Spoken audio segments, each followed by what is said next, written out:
you, everybody, for coming to the Aaron Torres Podcast YouTube page. If you could do me a quick favor, you see that little subscribe button at the bottom of the screen. Go ahead, click the subscribe button. New clips, new videos going up every single day. Also, we have an Aaron Torres Pod NCAA Tournament Survivor Pool that we're running right now. It's simple. Pick a team every day. If they win, you advance. The only catch, you cannot pick the same team twice. $20 to enter, minimum $500. But the more of you who enter, the bigger the pot gets, maybe up to thousands of dollars. So link, show description. Now, the video you came for. Bracket is out. You've probably heard. And, you know, this is that time of year where now, listen, it's time. The bracket is out. We'll do our official picks tomorrow. But it is time to just break some stuff down, right? Let's talk some ball. Let's talk some basketball, okay? And what I want to do, I want to do a very generic segment, but one that I know you guys and girls are going to care about deeply. Who are the surprise teams that you need to know that can make a tourney run, okay? So it's that time of year, right? You're trying to gather as much information, matchups, this, that, the other thing. And so what I want to do now, I'm going to give you 5 teams that I believe are not necessarily underseeded, but could outplay their expectations, okay? So what this is not going to be, this is not going to be, oh, Torres is picking a 15 seed to upset a 2 seed, okay? This is instead, this is going to be me picking teams seeded 6 or lower that I think could make the second weekend. So in other words, if you're a 6 seed, you're not supposed to make it to the second weekend. You're going to play a higher seeded team. You're supposed to lose. I have 5 teams that I believe can make at least the second weekend, maybe beyond. All of them seeded 6th or worse. The first one, certainly a controversial team on Selection Sunday. We've talked about them a lot. I'll tell you this. I think the Louisville Cardinals, I don't think it's a crazy idea for them to be playing into the second weekend, okay? By the way, Louisville fans, if you're going to Rupp Arena and you're Louisville Red, guess what? We got a special deal for you. I mentioned at the top of the show, but we're working with SeatGeek all March long. Cool deal. $20 off your first purchase when you use the code Torres at checkout. So you're going to root on the cards at Rupp Arena. Use code Torres at checkout for $20 off.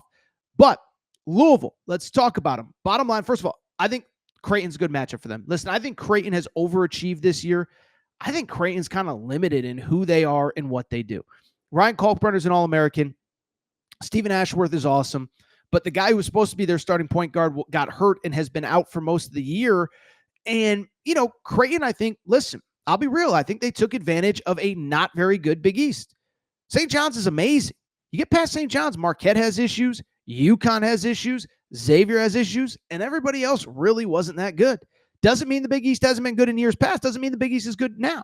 And so you look at a Louisville team that is 21-2 in their last 23 games, playing insane basketball. And I just like the matchup against Creighton. And then I'll tell you what, let's get to the second round with Auburn. I'm not necessarily picking Auburn to lose this game.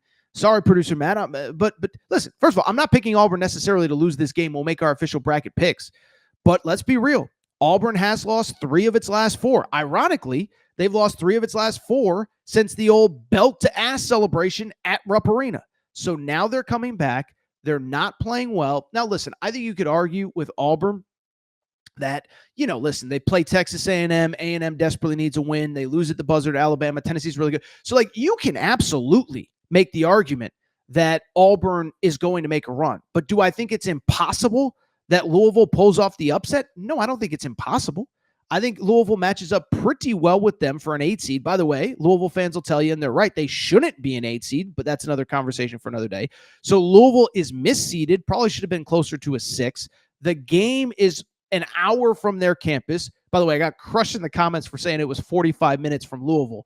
Apparently, I must have been driving pretty fast today. I got there in 45. But I just bring it up because they're going to have a home court advantage, and then you know how tournaments work. Lower seeded or higher seeded team falls down. Home, you know, the crowd is against them.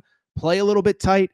I think there's a very not likely. Likely is not the right word. I think there's a feasible scenario that Louisville is playing in the second weekend of the NCAA tournament. Louisville is the first team that I believe that could surprise some people in the opening round of the NCAA tournament and maybe even make it to a second weekend seeded 6 or below. Number 2, you know, this one's tough because New Mexico has never made the second weekend, has never made a Sweet 16 in program history. but I kind of like this matchup with Marquette, okay? So first off, opening round against Marquette, what you need to know about New Mexico, starting point guard Donovan Dent. Donovan Dent could play anywhere in college basketball, okay? He is a guy who averaged 20 points and 6 assists per game this year, basically relatively similar numbers to what he put up last year. Could enter the portal, decided to return. By the way, remember last year, New Mexico had JT Toppin, who was the Big 12 Player of the Year this year at Texas Tech. So Richard Pitino has done a good job of evaluating under-recruited guys. And so I bring it up because, by the way, apparently producer Matt has New Mexico in the Sweet 16. Well, producer Matt, maybe we'll both look smart, maybe we won't. Okay, but New Mexico, Donovan Dent, I don't want to say he's better than Cam Jones because Cam Jones might be a first-team All-American depending on what list you look at. But Donovan Dent could play anywhere. Most of their other guys began at the high major level. CJ Noland, a guard, began his career at Oklahoma. Philippe Probacharin, I always trip up on his name, began his career at Arizona.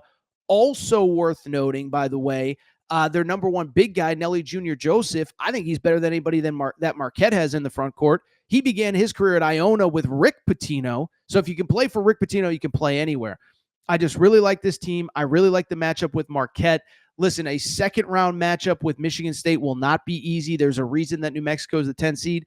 But Michigan State isn't some unbeatable juggernaut. They don't score very much. They rebound well. They defend. But I believe New Mexico is going to have the best player on the court in Donovan Dent. They might have the best big guy in Nelly Jr. Joseph. And again, Donovan Dent, in my opinion, I think he could be one of these breakout stars of the NCAA tournament. New Mexico, it would not surprise me if they were in the second weekend of the NCAA tournament. Let's keep it going.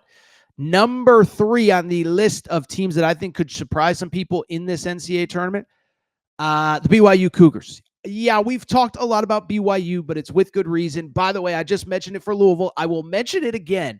BYU fans, I know a lot of you are going to Denver. I know Kevin Young got right on social media and said, we need you in Denver. And if you're going, again, a reminder, use promo code Torres on SeatGeek, get 20% off your purchase.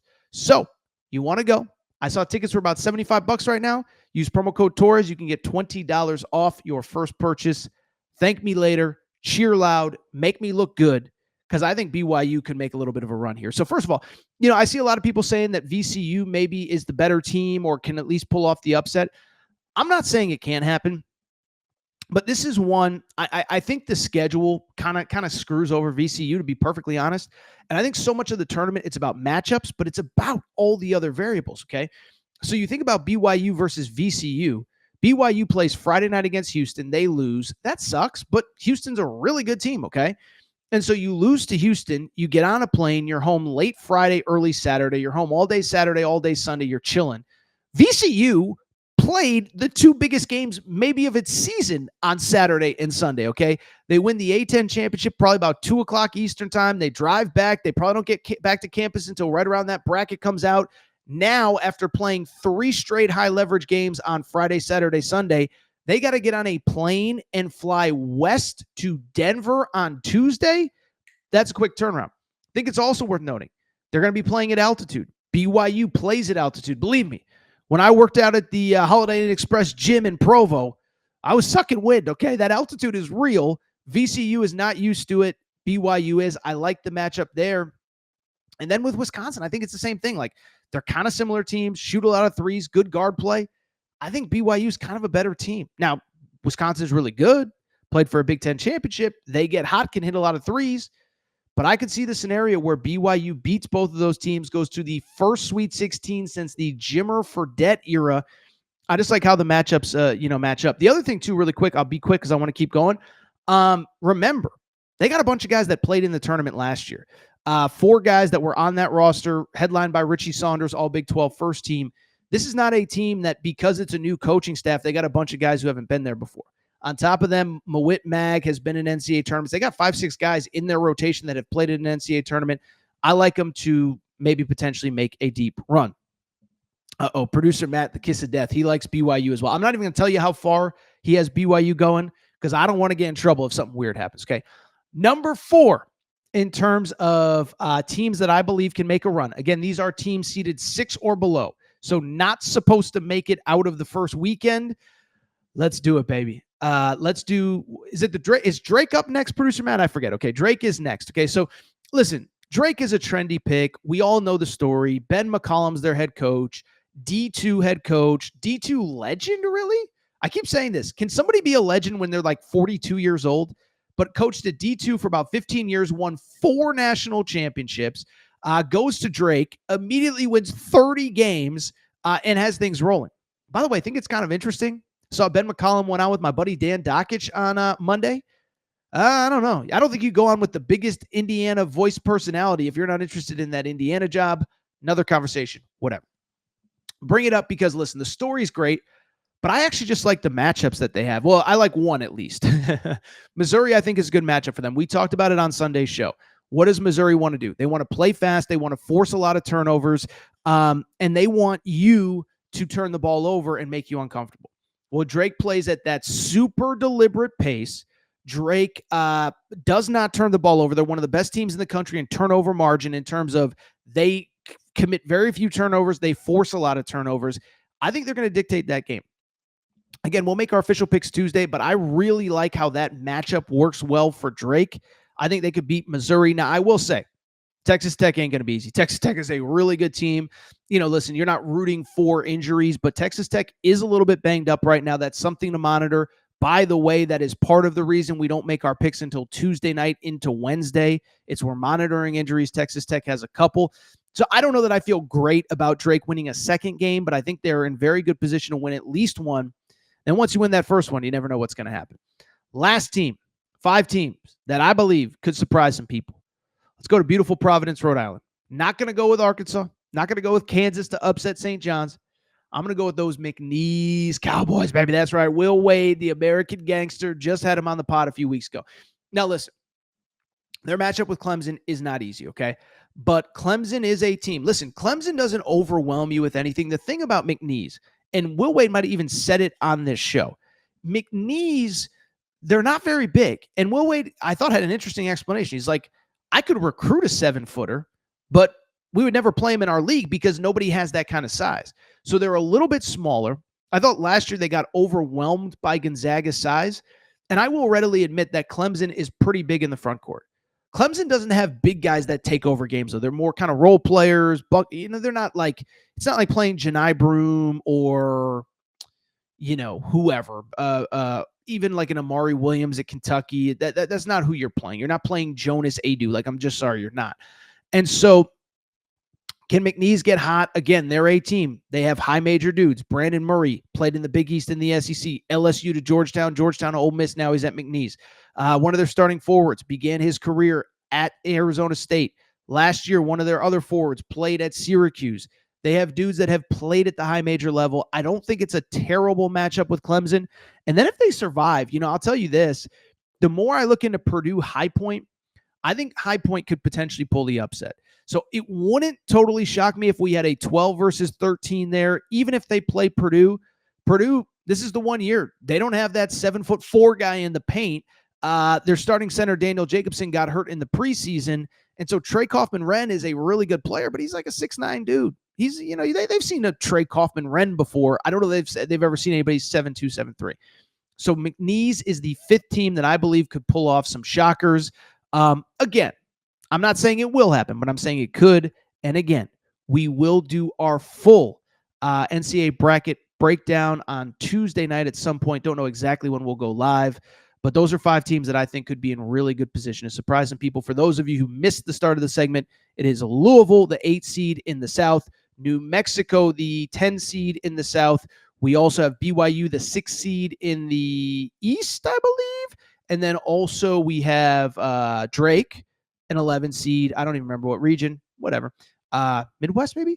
And then we will wrap with McNeese, who is playing in Providence against Clemson.